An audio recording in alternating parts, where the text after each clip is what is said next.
Hello, everyone. Elizabeth Hefner here, and I'm here with my friend Melissa Allen, and we are here to bring you chapters 3 and 4 of The Slight Edge, and we're super excited. So we're both sharing from each chapter our favorite takeaways. So I'll jump in and get started real quick and then hand it over to Melissa for chapter 3. So I loved this. I loved the visual of the frogs swimming in the bucket of milk and being able to turn it into cream. That has just stood out in my mind over and over and over since we read this book the first time, like almost 4 years ago. And I think there's a study too with rats that were in water swimming, and if they got rescued, so they timed how long it took before these rats gave up, and then they did another, then the next part was that they rescued right before that point of exhaustion. They rescued the rats and then put them back in, and then their ability to swim was like 5 times as much or 3 times as much. It was like exponential how much longer they swam because there was hope of being rescued. And I think that we oftentimes will just give up too easy on a lot of things, right? Like we'll give up on getting the gains at the gym. We'll give up on our IPA. We'll give up on a new hobby. We'll give up on whatever habit or thing that we're trying to change, and we give up too easily. And if we can just remember this, that it's, just keep going, keep going. You're going to turn the cream. You're going to turn this into butter. You're going to turn this into butter. Just keep going. And I think having this realization or a normal expectation that good change takes time. But also what he really talked about in that chapter too was that compound interest of negative things too, right? So like, say we eat a huge bowl of ice cream every night before bed. Like, if we do that one night, is it going to kill us? Is there going to be this huge impact on our health? No. But if we do that over and over and over again, then there will be this negative consequence. And we don't see either one happening like right away. It's that over time that we see it. And when we can remind ourselves of that, it's going to impact our life. It's going to impact our business, our family life, those relationships. I mean, he tied it all in the chapters. I'm not going to reread all of that. I get overwhelmed with dishes that need to be done. So I have habits. I have systems that I do to keep things in order. And then obviously my family is more important. Getting to a basketball game is more important, whatever. And so sometimes that habit doesn't happen. And then I have to deal with that negative consequence of having more to do. And I think with our IPA, we're thinking, oh gosh, this stuff happened today, so I don't have time to do my IPA. And then the next day something else happens and you don't have time to do your IPA. And then the next and the next. And say by the end of the month, you're like, oh no, I didn't get those 3 joints to get this really cool incentive that I was going to get. Or, oh no, I'm only this far away from earning this trip or earning something. And if I would have worked a little harder for the last 3-4 months, I could have been sitting in a completely different place right now, right? Like we look back and we can see our excuses. We can see where things have fallen apart. We can see that you can't just go and do all your IPA the last 3 days of the month and get the result that you want. Yes, you might get some joints. Yes, it might be quick, whatever, but it's not the business that we set out to have, right? I was just talking to my kids about this, like PT school. Like, guys, I didn't go to PT school for one day and go, well, I didn't learn everything today. I guess being a PT isn't for me. No, like PT school is a journey. And when there's a lot of things that we accept that someone else is dictating to us, nursing school, PT school, whatever, business school, whatever degree, whatever program we might be enrolled in. I mean, gosh, you can even go enroll in a community program, and it's laid out like these are the steps we're going to take. This is what we're going to learn by the end of this.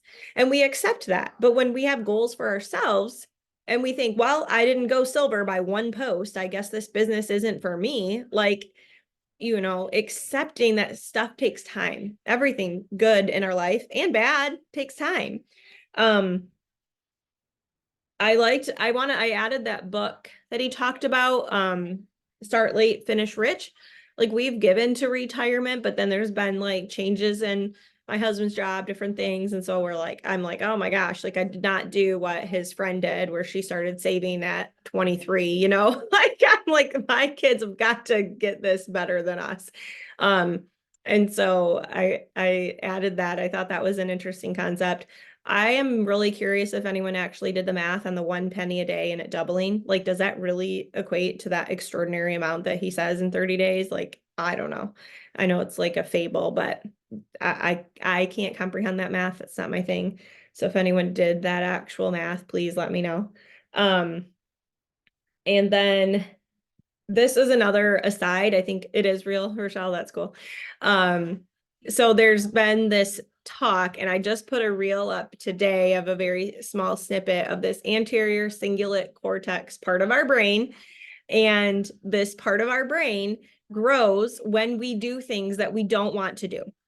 So I mean, the ice bath thing, Jackie, we need to talk about this ice bath thing because my knees hurt and get cold just walking out to my car in the cold. So I'm like, I don't know that this is a good fit for me, but something like that, the ice bath, going to the gym and like really pushing yourself. I worked out with the gym owner one day, like, because it's this class. So I was like next to him.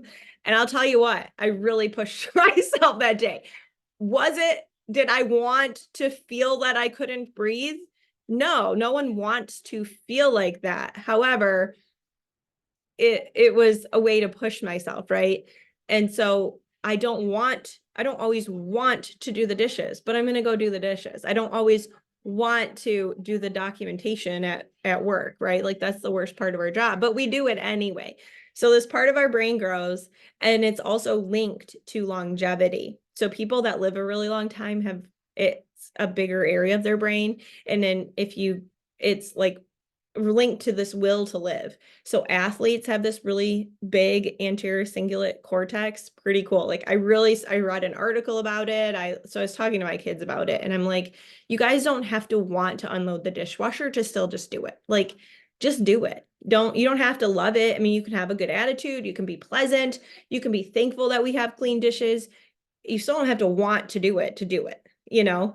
So I thought that really tied into all of this. And yeah, so you got to look at it.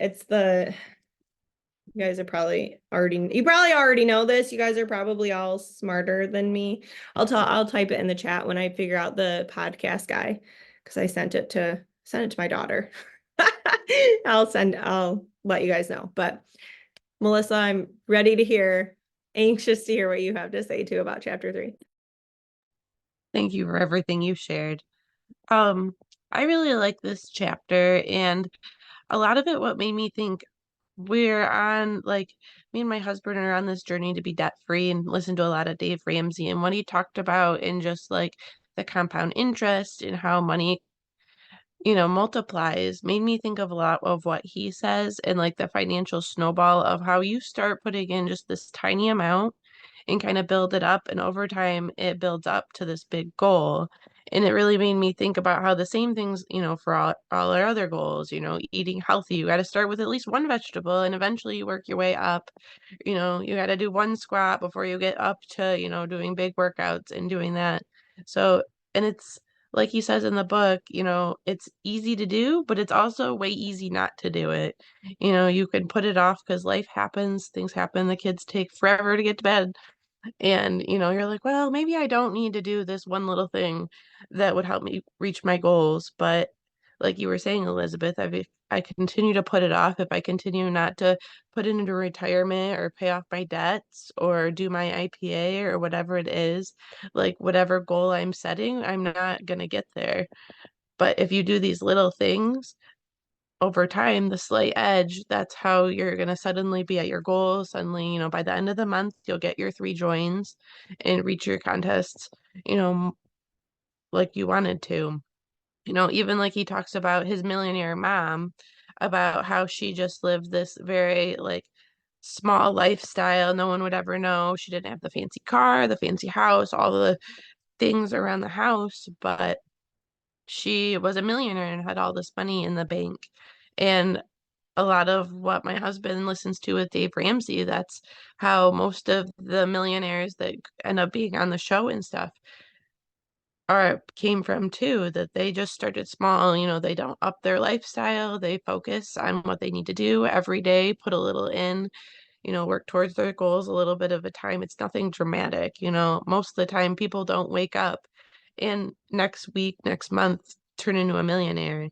And most of the time our diamonds, our jewels aren't made where next week, next month they turn into jewels and diamonds. That we have to do the work, do the efforts to get there, do those things that are easy not to do. But, you know, growing that part of your brain and just doing it and holding yourself accountable. Because kind of like the one chart he had on page 40, where this you can either grow and go upwards, or you can, you know, make errors in judgment, is what he said, and not see the progress and go away. You're either gaining or losing by these small incremental little parts at a time.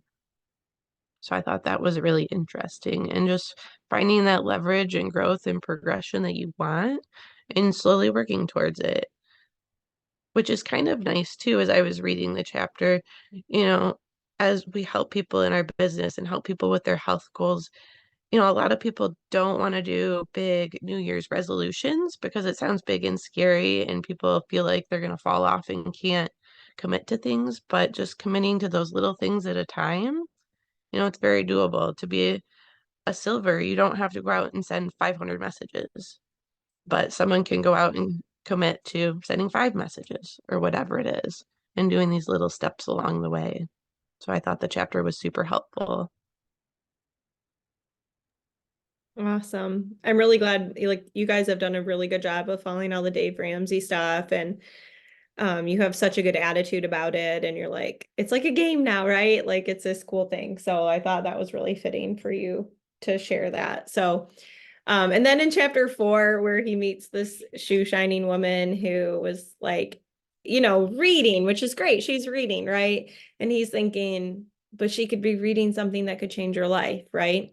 And I'm thinking, gosh, she could do Plexus. Like this could be awesome for her. Like I would have signed her up. I'd have been like, listen, I have a great opportunity for you. You had this time while you're waiting for new clients. Like paint the picture. Like that was, I mean, I listened to it on Audible, so I'm just like prospecting this girl in my head because the way he reads the book, it's like a story. And I'm like, here we go. Let's sign her up. And I think that's very true, right? Like so many people do have time and they could choose to use their time so differently. Like look at people that have these gardens and whatever, like we all have the same 24 hours, and it's just saying like, great, I'm glad you're reading some reading. Like what if you read 10 pages a day of like something like this, and that kind of comes down. This is kind of an aside, but something I've really been reflecting on, and something I used to do. I used to have this like right here, actually, the zipper pouch, and I'd keep it in my car with me. I don't like it. I don't like in the weather to have slim sticks and stuff, but I think it still has like, yeah, it sure does. Like handouts on Slim and the triplex and whatever. I have like a piece of paper. I have business cards, like had this thing ready. It's sitting on my shelf. That's how prepared I am, right? But I think, gosh, if we just had expected to prospect people when we're traveling, when we're going out and about our business, and we were prepared with some sort of tangible thing to give people and get them connected on Facebook, like how much more could we have impact? And this is not a hard thing to do. Putting together a little zipper pouch that's in my car or in my purse that I have available, that is not hard at all. Anyway, always being prepared to offer our people some sort of connection, a sample, something tangible, showing them, hey, this is my friend who is like you. She had Christy White Diamond had 33 cents in her bank account after she ordered her Plexus. Like we can show people these real life stories. So I liked that. And then I posted this week. This is even before I really listened to all of the chapters. but like doing the boring, like I hate eating the same thing every day for lunch. Like I despise it. I don't like it. However, I do like the idea that I don't have to think what I'm having for lunch. I do like the idea that I know that it's healthy. I do like the idea that I can make it bearable. I can work it out if I add some different sauces to it, right? There's ways to still make it okay, and I can embrace the boring, embrace the suck. I mean, it's not sucky. I'm very grateful I had food to eat, you know? Um, but embracing that boring, it's easy to go for a walk. It's easy not to go for a walk. It is difficult to go for a walk when it's dark every moment that you're home. Um, however, one of the things I bought, two of the kids were stocking caps with like light bulbs in them. I'm like, okay, I mean, we're taking Ollie for 15. I'll be like, let's go for a 10-minute walk. And she's like, we have to go for 20. I'm like, how about 15? So we have a route that's 15 minutes. And also being gracious with ourselves too, right? It is not about absolute perfection. It is about progress.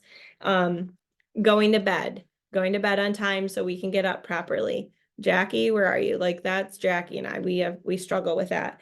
Um, doing the reading.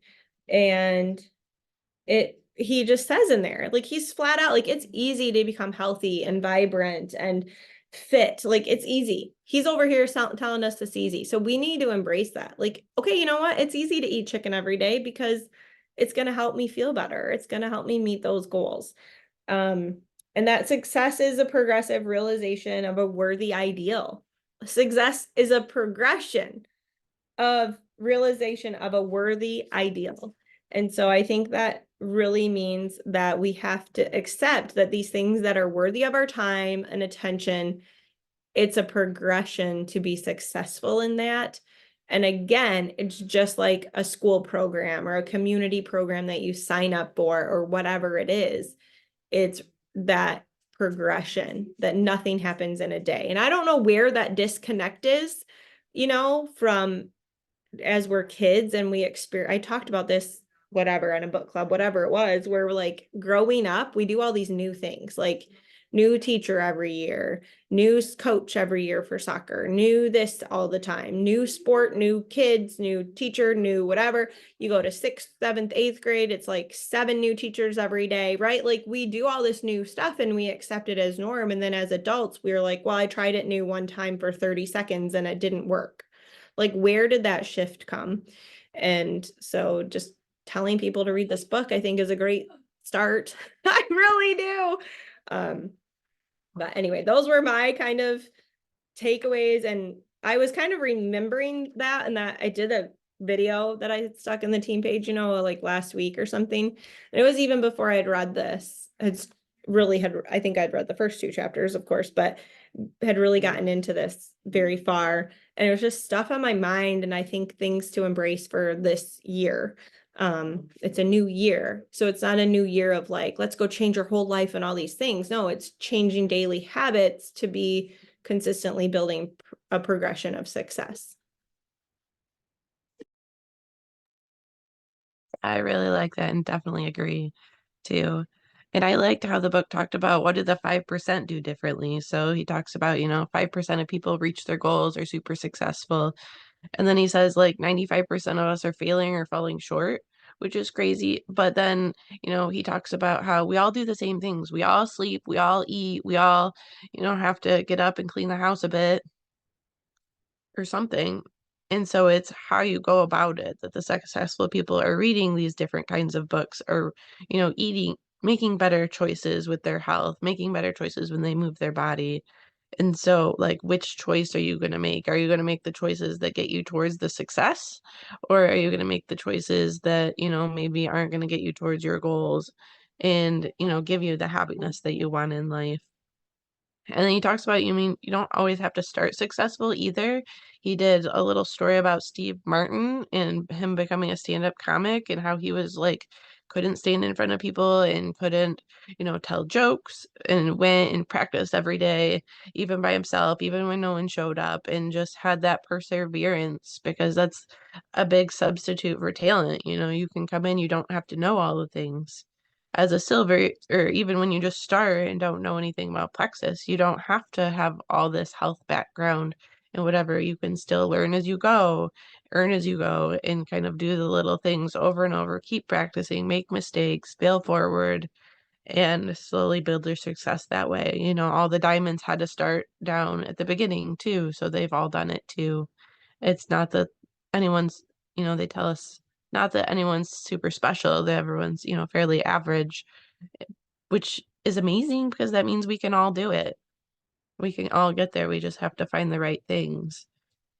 And I liked, some of the principles he talked about. He said, you know, going through and doing the mundane things, they're easy to do. The results, seem invisible at first. You might not see the success sending out 10 messages. You might not get any response back, but if you go through and send 100 messages and keep talking to people over and over, eventually you're going to have people talking back, people that are interested, people that want what we have. And then you'll eventually find the business builders that want to work with you and build your team and grow from there. It's not on January 1st going to the gym, you don't get the success. You don't have the 6-pack of abs by January 10th, so you quit going.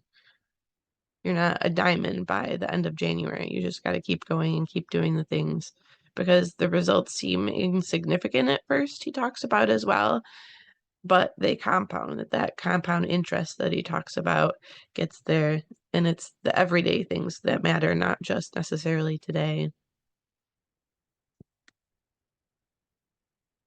I love that. And that reminds me too of like when we track our points or something and we think, oh my gosh, I should be further, or I should do this, and should ourselves to this point of paralyzing our work. But I think that when we can remind ourselves, like if someone had these points and they got this paycheck, they would be really excited. This would be really life-changing for them. And I get the opportunity to share that they can have this too because I've gotten this far, right?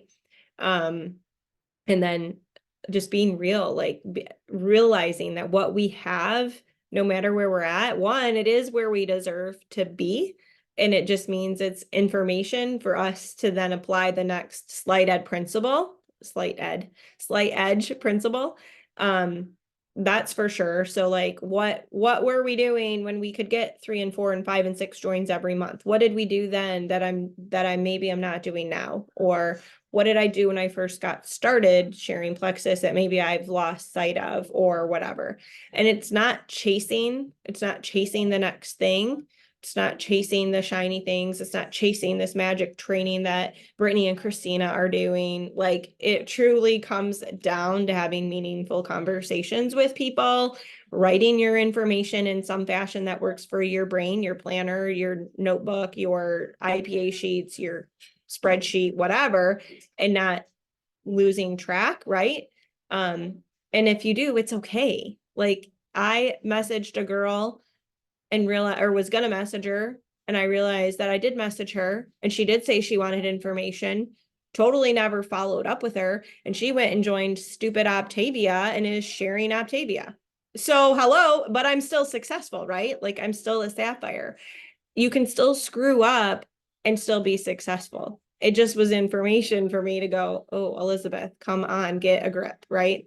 Use the slight edge principle and don't forget to write down what you're doing and don't forget to follow back up. That's what I learned. So anyway, it's just being in this place of gratitude and contentment as well as we apply the next and learn.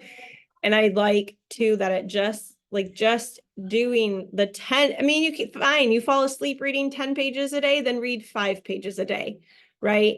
Listen to 10 minutes a day while you're putting on your makeup, or sorry, Steve, while you're shaving. I don't know. Probably doesn't even take 10 minutes to shave. I don't know. But applying that slight edge principle to the next thing. And as those habits continue to grow, then all of a sudden we've become way more productive. And he said too, like when he was unsuccessful, it's because he quit doing the things that were making him successful. So anyway, that's what I think. Did I cut you off? If I did, I'm so sorry. So we'd love to hear from you guys too.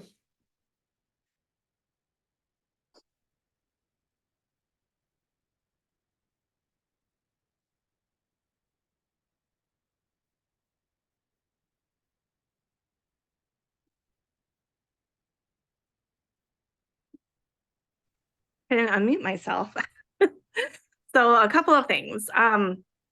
I constantly go back to the curve. Like we're either getting better or we're getting worse. There's never a status quo. So if things are kind of status quo and you're not doing the things to raise it, you're going to go down. And you may not see that today or tomorrow or next week, but you'll see that a month from now, 2 months from now, because there is no status quo. You're either improving or you're declining. And what separates the successful people from the people that aren't successful is they just do the things over and over every day. You know, they embrace the mundane. You know, like you talk about is like, you know, just embrace the boring, you know, just do the things day in and day out. And then the doubling the penny is you do end up with an insane amount at the end of the 30 days. And Ethan actually did a presentation. His senior presentation was on compound interest. And he used this as an example and had a game show with his classmates where he had the whole month like plotted out and was like, okay, now do you want to sell or do you want to double? Like, and he had it like, he had them blocked off, right? So, and then like some kids would sell out on like day 15 thinking, you know, like they were like, oh my gosh, it's not going to get that much. And, you know, like whoever made it to the end was like the ultimate, you know, winner. And just to show his classmates what compound interest can do. And then actually one of his teachers had him come in and teach her class 3 times and wanted him to come back over Christmas break, but I didn't have time to. But so yes, you do end up with the same amount when you double the penny starting at, you know, month 1 or day 1 by the end of the month. So so putting that, you know, towards the you're either improving or declining is if you're doing negative things or you're not doing the positive things, that's going to add up into compound interest in a negative way. And if you're doing the good things, it's going to add up into compound interest in a positive way.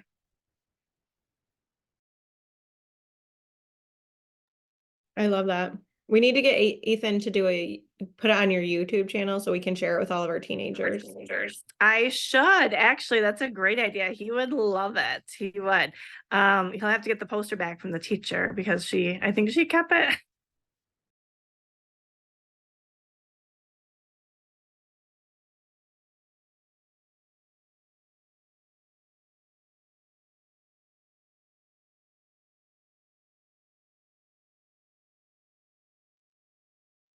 I'll bring up a couple things that I wrote down here. So, and Steve mentioned this in the chat there about just that our world is really into instant gratification anymore. So people tend to give up quick if they don't see results fast enough. And, you know, I've been there, done that in the past too. So, but I try to work through with people, and that can be on the product side, the business side, everything in between. And then something else when Elizabeth said that we all have the same 24 hours in the day. Somebody made a post, I think it was Megan, a while ago that said something about, you know, people say I don't have time to do something, to try to rephrase that and say, this isn't a priority for me, and see how that makes you feel. So that just kind of made me think, like, yeah, that's a different way of thinking about it. And it doesn't feel good when you say that. And then you said about I thought of doing too much looking at info and training, and like Elizabeth said, going after the next shiny training and everything, getting too much info from different places, but you're not focused on doing the activities, doing the mundane to move your business forward. So those are my takeaways.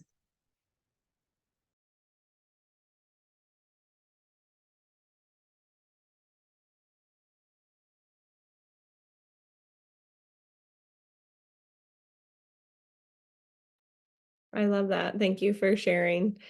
I think I don't know, like I thank the Lord for my tenacity. I don't know where it really came from, but I know that, I mean, I barely saw Plexus as a thing. I was just starting kind of getting started on the products.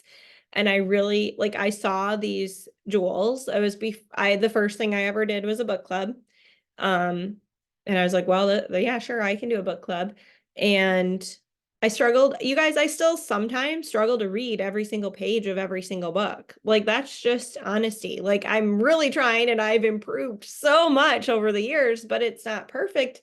And again, I've developed a lot of success along the way, right?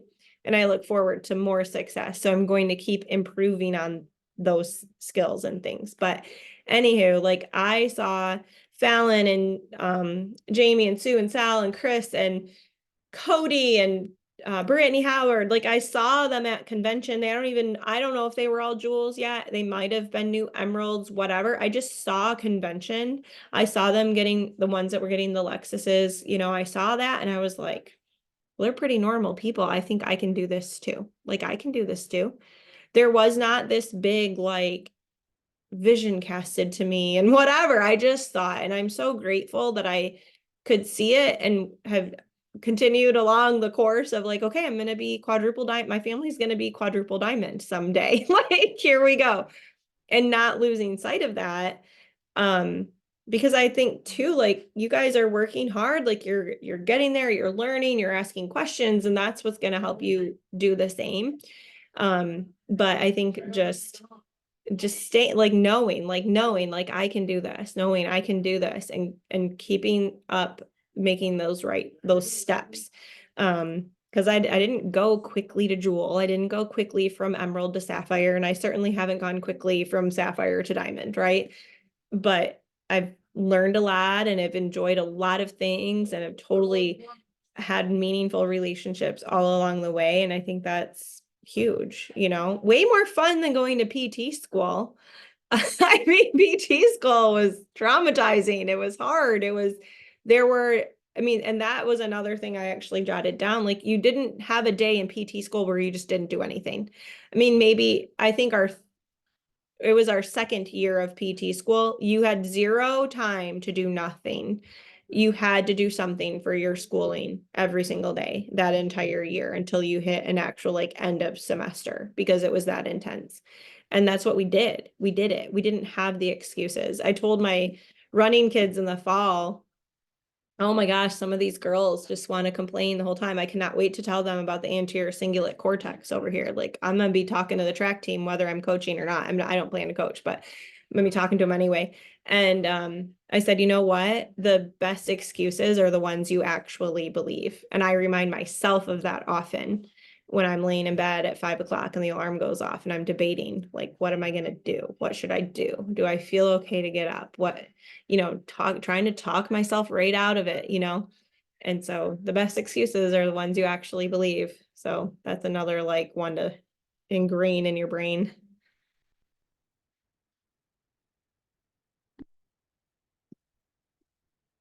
Anybody else? You guys are quiet tonight. But I do thank you all for getting on. So I got a quick little story here. My wife and I have been talking about going on a trip for our silver anniversary, which will be next summer. And our idea is to travel by Amtrak across country, hit some national parks, as many as we can. Well, we haven't quite figured out all the details, but we're like, all right, well, we need to start putting our money where our mouth is and start saving up. And I'm not sure where she got the idea, but she's like, well, what if we just start saving our $5 bills? We'll just start stacking them up, and over time, it'll add up. And we had this 1-gallon animal cracker jar, empty. It was plastic. Cleaned it out, put a little slit in the top. We'll just start shoving our $5 bills in, and we can watch it kind of fill up over time. And over this year, it's been filling up, and I've been throwing my empty change in there too. And finally, I'm looking at this jar and going, that's a lot of cash sitting there. Wouldn't it be better to be in a bank? So in October, we cut out the bottom because we want to do this again and watch it grow again. And sure enough, a little over a year, we saved $1,050 by saving our $5 bills and our change. And it kind of ties in with the book a little bit. And if you were to save $2 a day, that's $720 over the course of a year. I know he talks about it. You look at the end of a week, $2 over the end of the week, it's only $14. Yeah, whoop-de-doo. But you keep doing that, keep doing that, keep doing that. and it adds up. That's awesome. Maybe you should start putting your $10 bills in there and then you can have a really fun vacation, really extravagant vacation.